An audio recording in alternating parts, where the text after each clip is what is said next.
Hi, I'm Lauren with Schola, and I am here today with Principal Teresita Neves at Orange County Preparatory Academy Charter School. Thank you for having us today. Thank you for inviting me. Do you mind telling our families watching a little bit about the school and your mission here at the school? Yes, absolutely. Orange County Preparatory Academy is a math and science focused academy. Our mission is to provide a challenging program for students that focuses on scientific inquiry, critical thinking, and understanding mathematical concepts in a nurturing environment. Sounds really wonderful. What would be some unique things that you would describe about your school to our families? One of the things that I'm most proud of is that we are a state-of-the-art school. We have VR equipment for the students, a one-to-one model with laptops for our students, a science lab, 3D printing. The list goes on and on. So the kids get an immersive experience in their learning, not just being passive receivers of knowledge. That's great. And are there any sports here as well? Yes, we offer sports for K through 8. So we have our 6 through 8 students that participate in league sports with other schools. We offer cross country, flag football, basketball, volleyball, and then our K through 5 do intramurals. Our K through 2 students also participate in sports. They do soccer and basketball, and this year we're hoping to do something along the lines of cross country for them as well. That's amazing. What a great opportunity.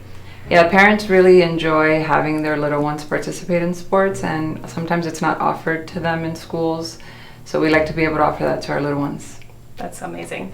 And how would you describe the community here at Orange County Preparatory?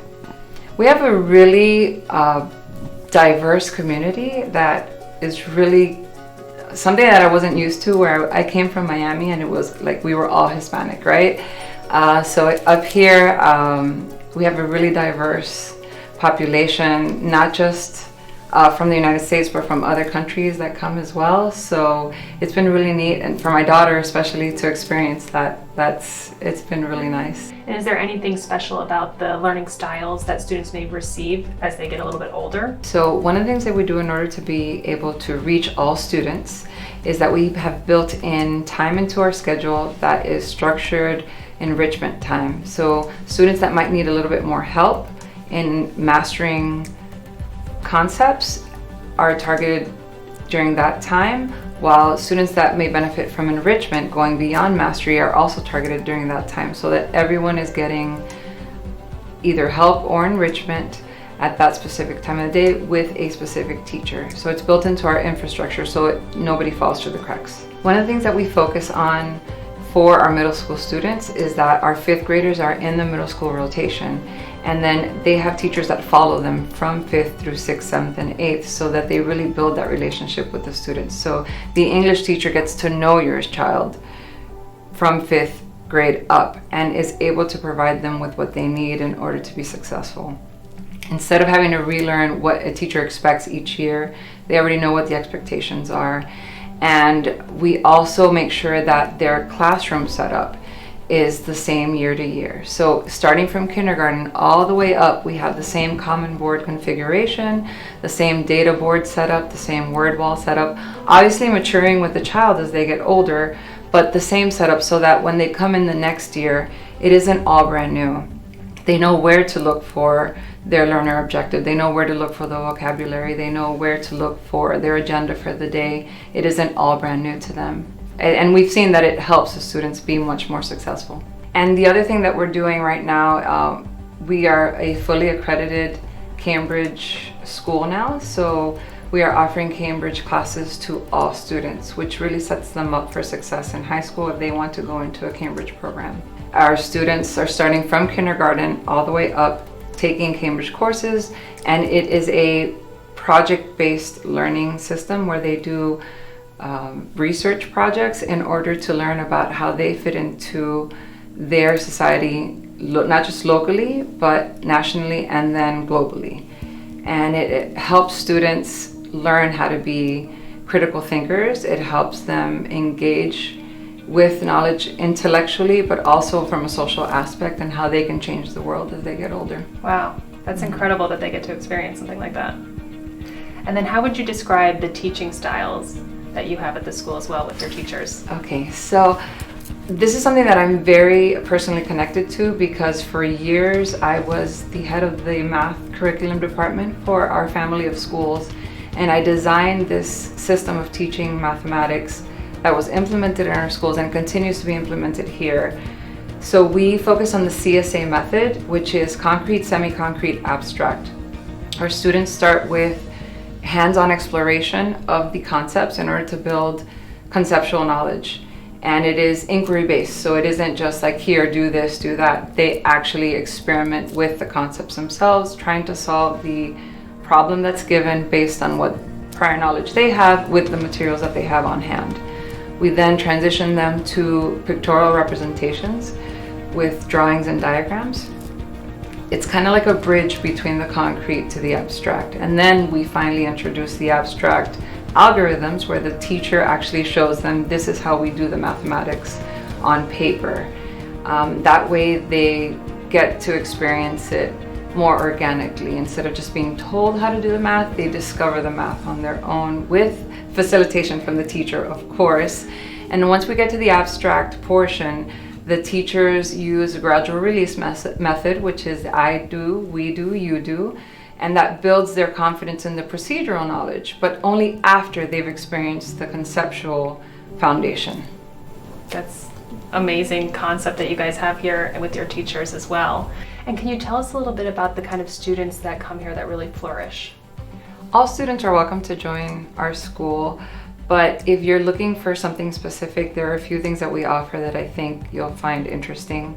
Our middle school provides 6 high school level courses, so ideally in an advanced track, a student that's looking to be able to take college courses in high school would find that they could take 2 math classes here, 2 science, 2 language, that are all high school credits. So that frees up their schedule when they're in high school and they're able to take those AP courses or the dual enrollment courses. And we also have students that are on that have IEPs or 504s. We have a fully functional SPED program with an ESE teacher and program specialist that provides services to the students. And we also have specialists that come into our school.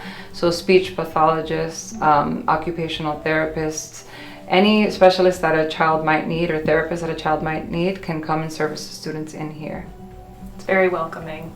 Aside from our advanced courses, we also offer a very well-rounded experience for students. We have a lot of after-school clubs. We offer chess, 3D printing. We have the gardening club that has our garden. That's also in conjunction with our National Elementary Honor Society and National Junior Honor Society. That's their service project because they donate the food to food bank, and they learn a whole lot about the environment as well. We have a resource person that is coming out to teach them about the fertility of soil and how important it is to our environment to not strip away the nutrients from the soil. So it isn't just about the food, but about protecting the environment. We also have the Girls Could Code. So for children that are interested in learning about computer coding, that's available to them. And I offer Zumba Kids. That's something that I do myself. I got certified in it for fun and to be able to offer it to students. And then aside from that, we also have music, art, Spanish, computer and media. So they're not just going to get only math and science, they're going to get a well-rounded experience. And here at the school, do you guys host any community events? Yes, monthly we host a family movie night, free to the community.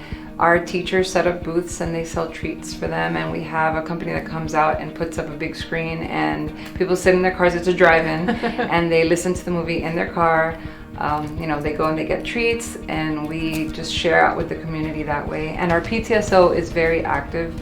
They go out into the community as well, and they talk to people about our school. And we've actually gotten a lot of interest in our PTSO this past year, even though it was during a time when not a lot of stuff was going on in the community. People found that as something that they could participate in and feel safe. It sounds very welcoming too for the community. And then how would you describe the location of your school? So we are very close to UCF. We are on University Boulevard between Dean and Rouse.